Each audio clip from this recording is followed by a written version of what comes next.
কোথাও ঘুরতে গিয়ে যদি ঘর না পাওয়া যায় তাহলে অবস্থাটা কীরকম হয় বলো তো।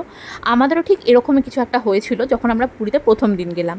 সেদিনকে উড়িষ্যাতে একটা উৎসব চলার জন্য পুরো উড়িষ্যাবাসী হয়তো পুরীতে চলে এসেছিলো, আর যে কারণে পুরীতে কোনো হোটেলের কোনো রুম খালি ছিল না। আমরা কোনো রকমে একটা জায়গায় মাথা গুঁজে একটা রাত কাটানোর পর তারপর আমরা চলে এসেছিলাম হচ্ছে এই দুর্দান্ত হোটেলটা। এটা একদম স্বর্গদ্বার সি বিচ যেটা আছে সেই সি বিচের একদম উল্টো দিকেই, নাম হচ্ছে মহালক্ষ্মী এনক্লেভ।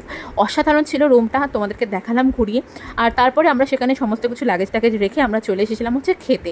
এই তো সকাল সকাল আমরা নিয়ে নিচ্ছি হচ্ছে এখানে পুরি আর সবজি। আর কোথাও ঘুরতে গিয়ে স্পেশালি দীঘা বা পুরীতে এই ধরনের পুরি সবজিটা খেতে কিন্তু অসাধারণ লাগে, স্পেশালি জল খাবারে।